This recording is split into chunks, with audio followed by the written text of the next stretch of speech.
Hello and welcome back, everyone. It's just another day in the life as a military wife, and parenting or working with kids can quickly show you what you didn't know that you needed to know about dealing with kids. In fact, just dealing with children in general, you quickly realize there's lots of skills and things you'd like to improve upon and learn. So whenever I find a fabulous resource for parents or guardians or teachers, anyone who works with kids, I really want to share these with you because I am passionate about that. And I've worked a lot with young military families who have sought this kind of help. So I have found a fabulous new resource and I'm going to share it with you this week. As always, I'm your host, Sam Wolf, and you're listening to Life of a Military Wife.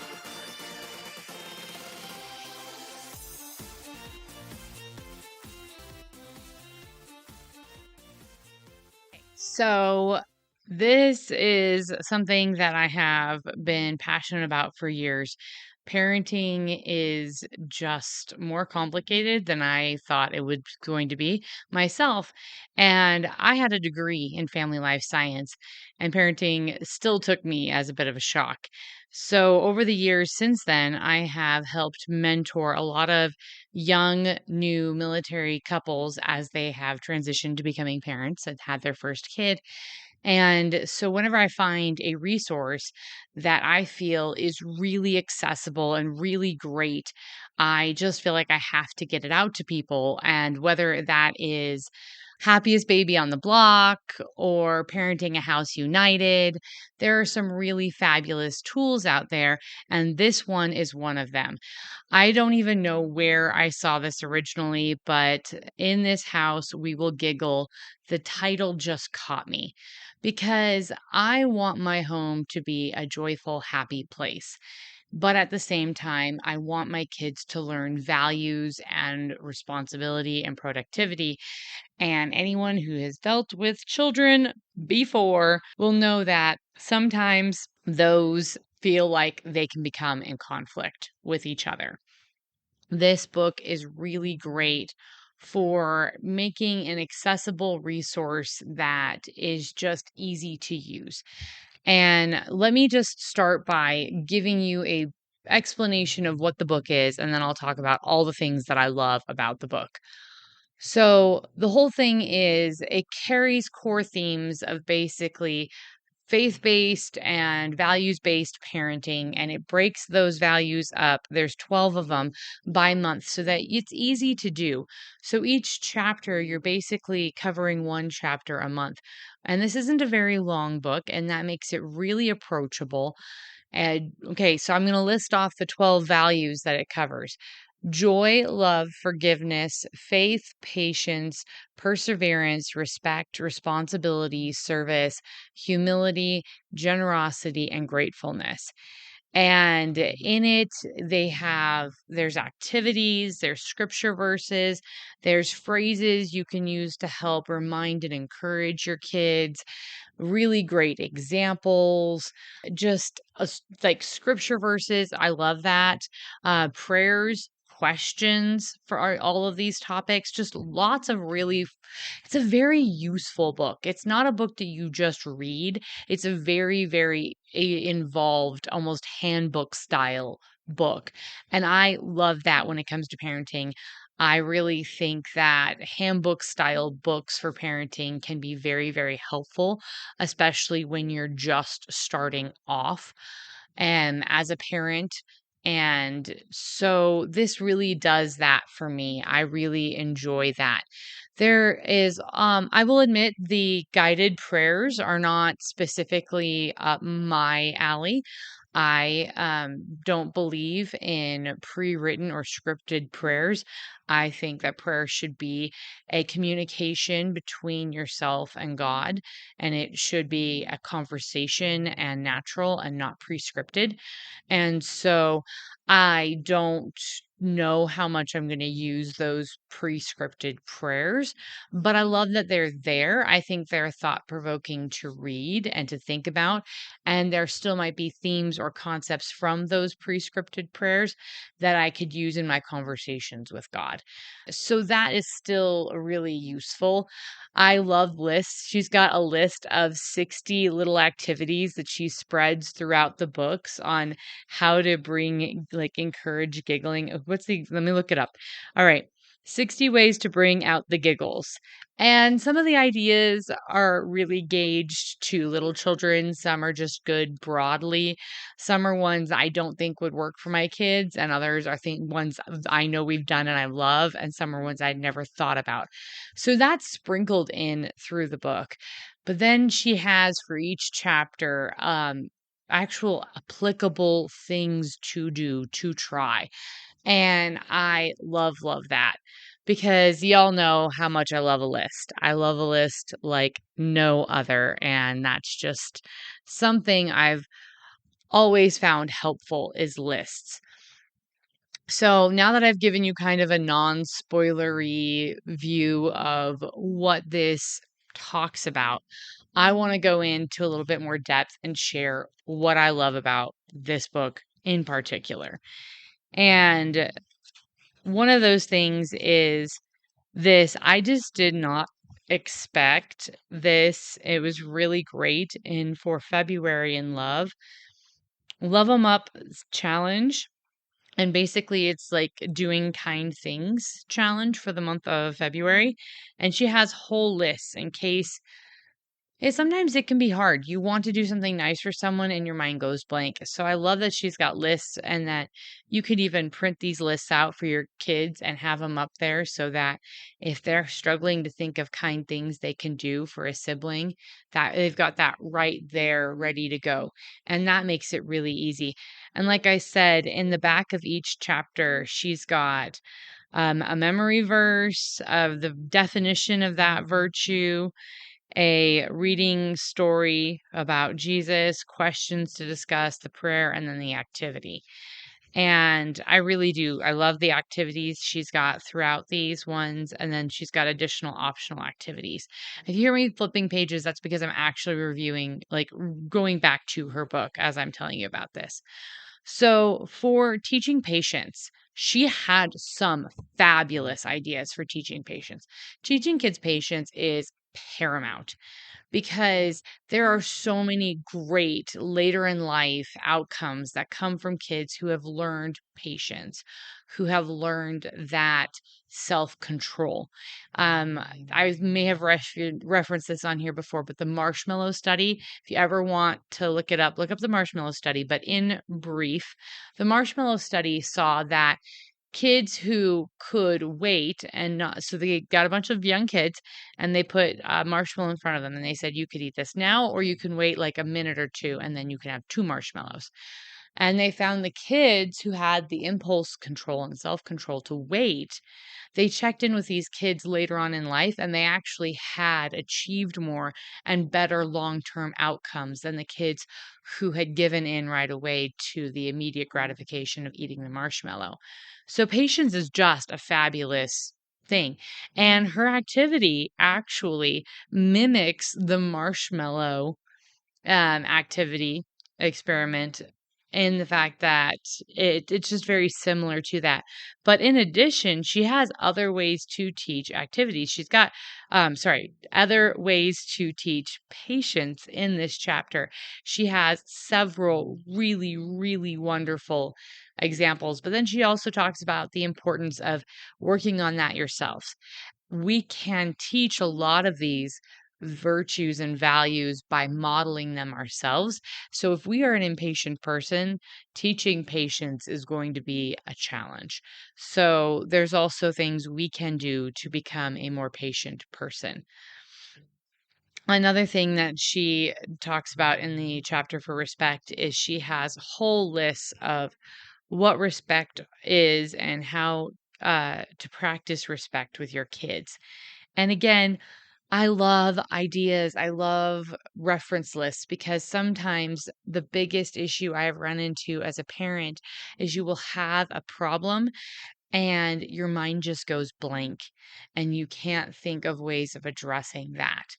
And so to be able to have just a list of ideas and you can go through it and think about which ones are best for your family and for your situation and that are right here at hand. And maybe you don't use any of her ideas, but they might spark something that'll help you think of another idea that would be better fit for you and your family or your situation in general. And I genuinely love that. Again, a really fabulous list about just practicing respect. And for one of them is holding doors for others, showing the proper way to thank party hosts when it's time to go. Really simple things. Here's another one. Practice frequently reviewed basic mealtime and conversation manners. And teaching manners is really great. Learning, picking up their trash, just different things like that. Those teach respect. And so those little things are things that you can easily do. How to shake someone's hand or greet someone properly, that teaches respect. So there's just so many of these practical applications that I love in here. And she talks just like all through it is the importance of doing all these things, but doing them not as a authoritarian, I will drill this into you, almost the Victorian, like, you know, method of, you must, but doing it in a joyful, happy way, turning it into a game, making it instead of the Victorian, making it the Mary Poppin way of doing these things. And I love that because these things should be fun and can be fun. These principles that we want our kids to understand can be joyful, happy things. And she talks about, I'm going to pause really quick from sharing some of the other things to relaying a story that she had. And it was how the tone of our home can change very quickly depending on our intentional choices. And she was talking about a situation where she had invited a bunch of friends and their kids over and they were having like a play day. But then the kids started fighting and arguing and it was stressing the moms out. And she had the idea to turn on some fun, uplifting music. And very quickly, the situation changed from kids arguing and fighting over toys to having a dance party. And that is a great example of being intentional and bringing these principles in a very intentional way. Dance parties are fabulous. Redirecting children is a very valuable skill. There are so many of these little things you can do to change the tone of your home, and that will make an impact on just the way things are going, how people treat each other, all those sorts of things. And so one thing we've started doing is just playing like soft instrumental naturey music throughout the house. And that's the gentle undertone. And then when we're doing chores or things like that, we'll put on more pep 'em up, lively, exciting music. Both me and my husband love Broadway. So Broadway show tunes are very common place in our home.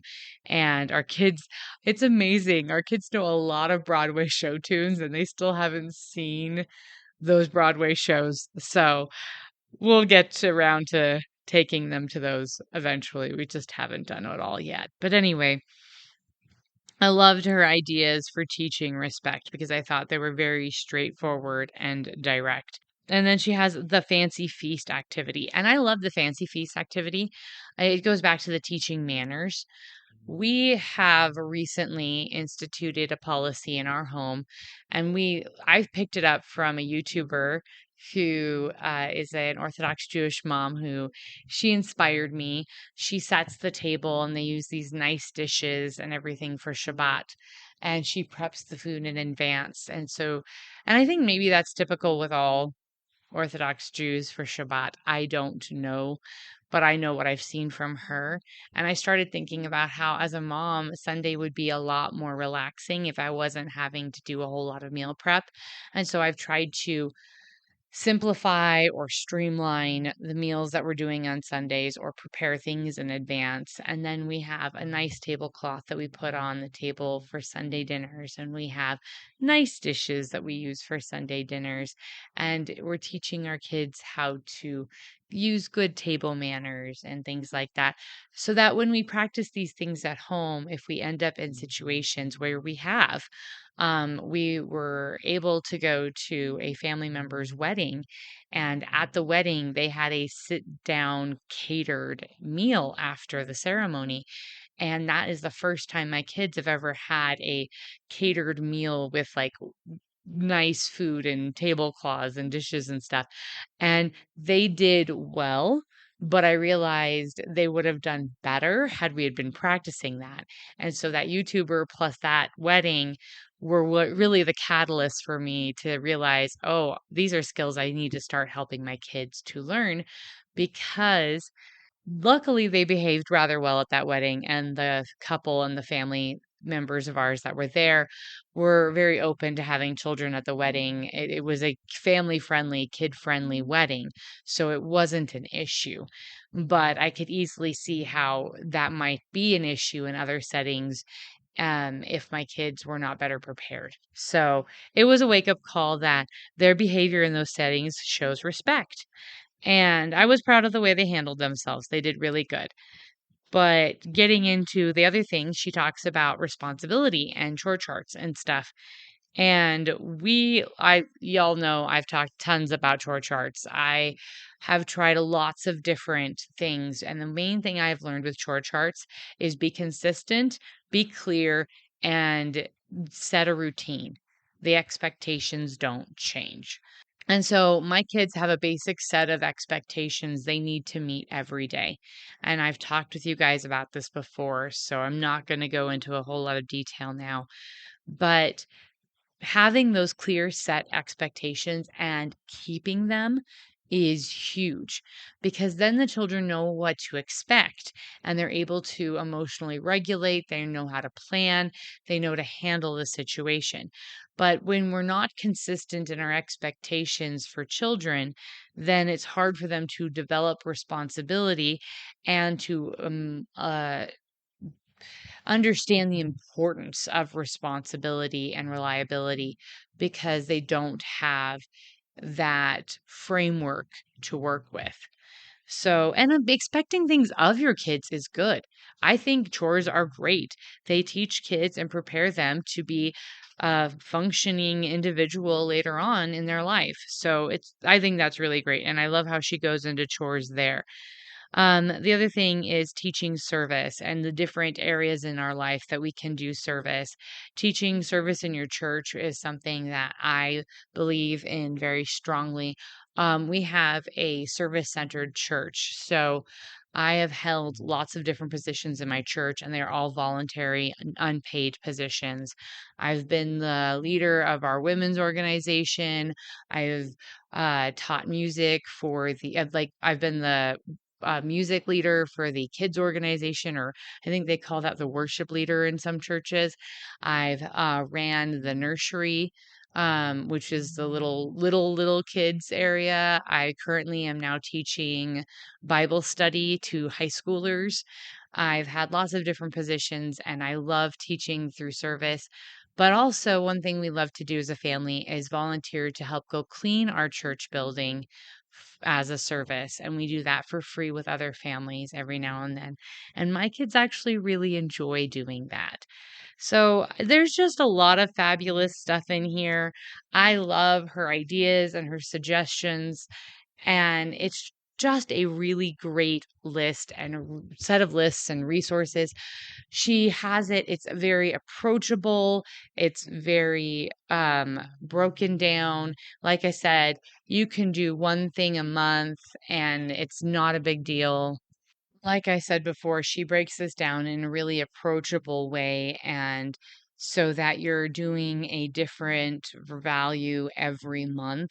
And so you can just tackle one chapter a month, which makes it really easy and you don't feel overwhelmed.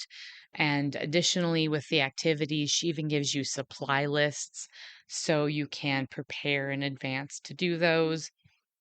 It's really well written. It's very straightforward. There are ideas that are fabulous for young kids, older kids, and teenagers. Basically, any point you're at with your parenting journey or just being a guardian or working with kids in general, it's a great book to help find ideas and resources to bring joy and giggling and laughter back into your home or whatever situation you find yourself in. I really enjoyed reading it. I really enjoyed the ideas. We plan on putting some of these things into practice and trying them out with our kids.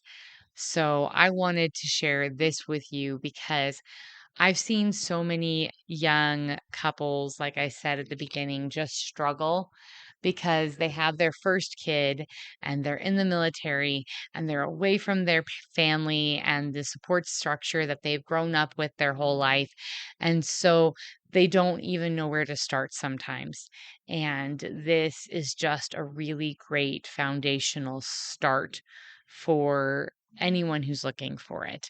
And I'm really excited when I find resources like this that I think are so well suited to the military community or anyone who is interested and invested in helping families to flourish.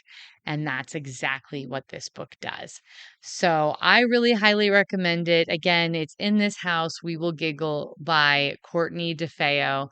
And there's even an audio format if that's better for you.